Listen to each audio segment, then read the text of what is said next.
It's about 4:28 in the morning here in Paris. Welcome back to the Ingram Angle. Now more of my exclusive interview with President Trump.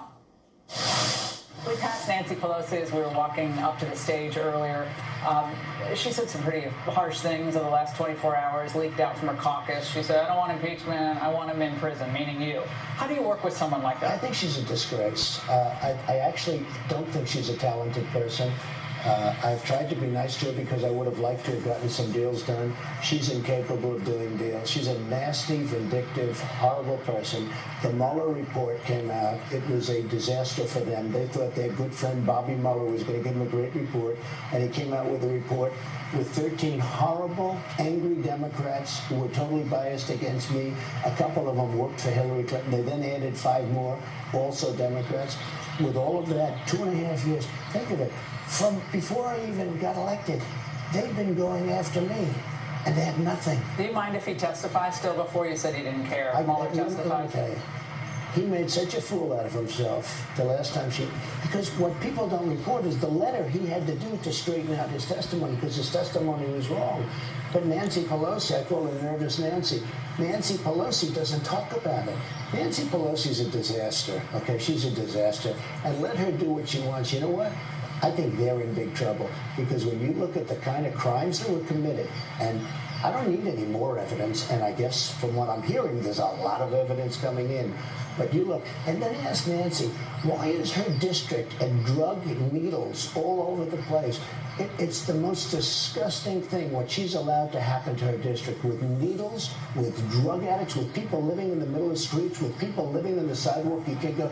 She ought to focus on that, because she's a disaster. And she made a statement. It was a horrible, when you were nasty, overseas, vicious statement while I'm overseas. Now, if I made any statement about anybody, it would be like a big head. Why would he do that when he's overseas? She didn't want to. She is a terrible person. And I'll tell you, her name, it's Nervous Nancy, because she's a nervous wreck. On Tuesday, Joe Biden once again downplayed the China threat at one of his town halls in New Hampshire. He doesn't get it. We're in a position where we have the most agile venture capitalists in the world. It's not like we're the bad guys. We're the best at doing it.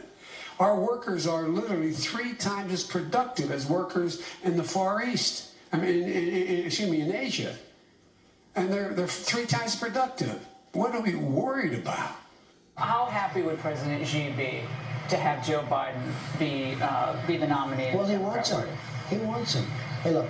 We're taking in tens of billions of dollars. We had a 3.2 GDP first quarter. It's always 1%, less than 1%. It's always the worst quarter. We're at 3.2, a 1.5 above schedule. You know why? Because so much money's coming in from China. We never took in any money from China. And let me tell you a little secret. That's only a little tiny piece of it, because the big one is yet to come. We have $325 billion that I haven't even taxed yet. And they've already spent all of their weapons. They've done everything they can. I'll tell you, the greatest people, the farmers, our patriot farmers, and now they're going to benefit like you. And remember this about the farmers. For 15 years before I got here, everything was coming down. So this didn't happen.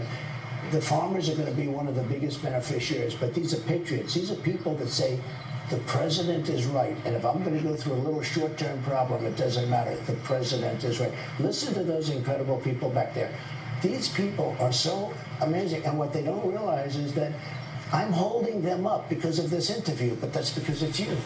President. By the way, congratulations on your ratings. Thank you very much. And President Xi and President Putin sat down yesterday, announced new trade deals, talked about their closer, warmer relationship. Your reaction to that, especially because you did want to have a better relationship, if possible, with Russia at the beginning of your term. Is that out the window now? Is that not possible? I think we could have a good relationship with Russia. I think it's hurt by the phony witch hunt. I could have a good relationship with Russia. Again, we have what everyone wants. I built an economy that's incredible. We're up $14 trillion in value. Look at what's going on with the stock market. And this is despite a Federal Reserve that frankly should have had lower interest rates and everything else. Now, there's a safety net that's good, and it's more conservative. But if we didn't have all these interest rates, who thought he was going to raise interest rates all? But if we didn't have that, we'd be at 5.2, and the stock market would be up 10,000 points more.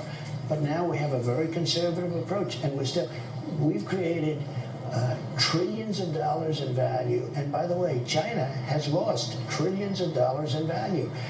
If somebody else, let's say the opponent, who shouldn't have even been allowed to run, you know, she happens to be a crooked person, so her name was very appropriate.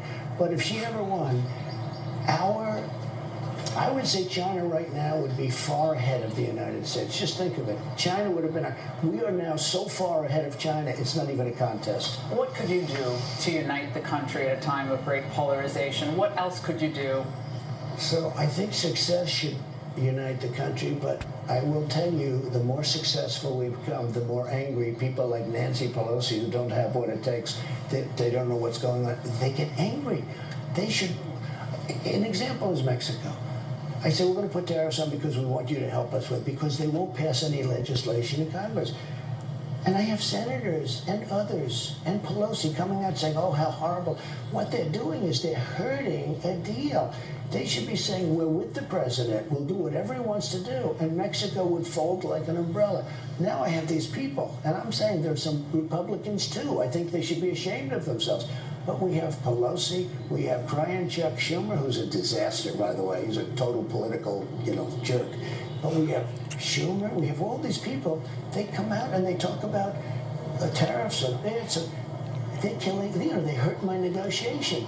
Because I go into the room with the Mexicans, I'm asking them for everything. And by the way, if they don't do it, I'm putting the tariffs on, we're going to make a fortune. One thing with the tariffs, when those tariffs go on, companies are going to start moving back. Once they know they're going to stay on, companies are going to move back to the United States. They took 32% of our car industry. Every single one of those plants will move back into the United States. You're going to get a deal with China? Yeah, I'll definitely get a deal with China. I mean, they want to make a deal now. I will say I'd want to get a deal, but what they did was very bad. We had a deal, and they tried to renegotiate. They can't do that. What do you pray for when you pray for this country? Peace. Really peace. And we built up our military, we built up our wealth, we built up everything. Our country is in such great shape right now. Iran is in a much different position than they were 2.5 years ago. 2.5 years ago, Iran was a disaster for us. Now they've got problems, let's put it that way. They're not the same country. North Korea, no nuclear tests, have a good deal. And we'll see what happens. We're going to see what happens. China wants to make a deal. Everybody wants to make a deal. We're the best. We're the strongest. There's nobody even close. Mr. President, finally, did you or did you not, the world wants to know, fist bump with the Queen? I did not, but I had a great relationship. We had a really great time. There are those that say they have never seen the Queen have a better time, a more animated time. We had a period where we were talking solid straight. I didn't even know who the other people at the table were. I never spoke to them. We just had a great time together. Are you going to keep the conversation going with her? Yes, I am. She's a spectacular woman, an incredible woman. Mr. President, thank you very much. Thank you so much. Good luck. Good luck. Take care of yourself.